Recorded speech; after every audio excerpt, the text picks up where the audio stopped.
ఇక నిరుద్యోగులకు మరొక గుడ్ న్యూస్. మరో డిఎస్సి నిర్వహణకు ఏపీ ప్రభుత్వం సిద్ధం అయ్యింది. ఫిబ్రవరి మొదటి వారంలో నోటిఫికేషన్ విడుదల చేయనుంది. సుమారు 2500 పోస్టులు జారీ చేయడంపై ఏపీ విద్యాశాఖ కసరత్తు ప్రారంభించింది. ఈ ఏడాదిలో ఎక్కువ మంది ఉపాధ్యాయులు పదవీ విరమణ చేయనున్నారు. కొన్ని చోట్ల ఖాళీలు కూడా ఉన్నాయి. దీంతో ప్రభుత్వం ఈ నిర్ణయం తీసుకుంది. 2500 పోస్టుల భర్తీకి నోటిఫికేషన్ ఇచ్చే దిశగా కసరత్తు చేస్తున్నారు. ఇక దీనిపై మరింత సమాచారం మా కరస్పాండెంట్ దుర్గాప్రసాద్ అందిస్తారు. దుర్గాప్రసాద్, చెప్పండి, డిఎస్సిపై అప్డేట్స్ ఏంటి? రైట్ అని థ్యాంక్ యూ. కూటమి ప్రభుత్వం అధికారంలోకి వచ్చిన తర్వాత నారా లోకేష్ విద్యాశాఖ మంత్రిగా బాధ్యతలు తీసుకున్నాక కీలకమైన మార్పులు విద్యాశాఖలో చేస్తున్నారు. మొత్తంగా దేశంలోనే ఏపీ విద్యా వ్యవస్థ ఒక మోడల్ గా ఉండాలనే ఉద్దేశంతో అనేక మార్పులు కూడా తీసుకొస్తున్నారు. ఇప్పటికే అనేక రకమైనటువంటి సాంకేతికతను కూడా విద్యకు జోడించి దేశంలో ఎక్కడ లేని విధంగా విద్యా వ్యవస్థను మారుస్తున్నారు. దానిలో భాగంగా 2025లో మెగా డిఎస్సి పేరుతో చరిత్రలో ఎప్పుడు లేని విధంగా 16,000కు పైగా టీచర్ పోస్టుల్ని భర్తీ చేసి ఎంతో మంది నిరుద్యోగులకు ఉద్యోగాలు కల్పించారు. అదే స్పీడ్ ని కొనసాగిస్తూ ఈ సంవత్సరం 2026 ఫిబ్రవరి మొదటి వారంలోనే మరొక 2500 టీచర్ పోస్టుల భర్తీకి ప్రభుత్వం రంగం సిద్ధం చేస్తుంది. అంటే ఈ సంవత్సరంలో ఎక్కువ మంది ఉపాధ్యాయులు రిటైర్మెంట్ తీసుకోవాల్సి ఉంటుంది.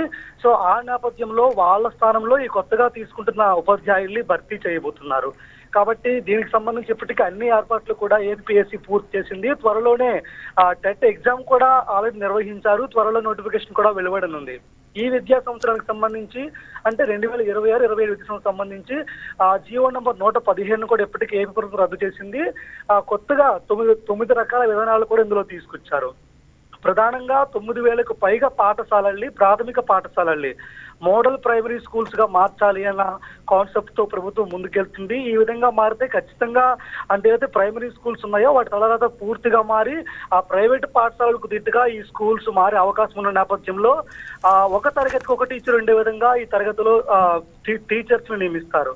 సో దీనికి అనుగుణంగా ఇప్పటికే పూర్తి స్థాయిలో ఉపాధ్యాయుల బదిలీ చేపట్టారు. సో దానికి అనుగుణంగా ఇలా బదిలీలు చేపట్టిన తర్వాత కూడా 1446 పోస్టులు అయితే ప్రెసెంట్ ఖాళీగా కనిపిస్తున్నాయి. సో ఈ పోస్టులతో పాటు మరికొన్ని ఏవైతే ఖాళీలుగా ఉన్నాయో అవన్నీ పోస్టులు కలుపుకొని మొత్తంగా 2,000కు పైగా పోస్టులు ఖాళీగా కనిపిస్తున్నాయి. వాటన్నింటినీ కూడా భర్తీ చేయడానికి ప్రభుత్వం రంగం సిద్ధం చేసింది.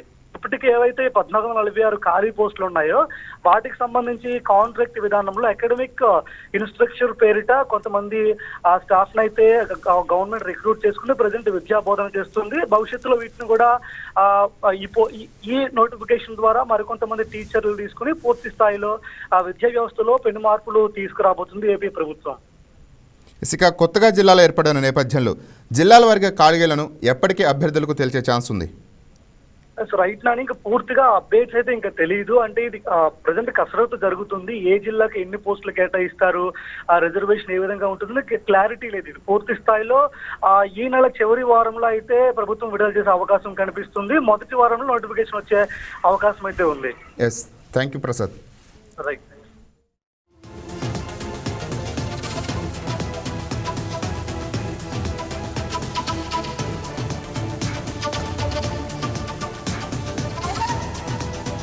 Please subscribe to YK TV Network. Please subscribe to YK TV. Please watch YK News.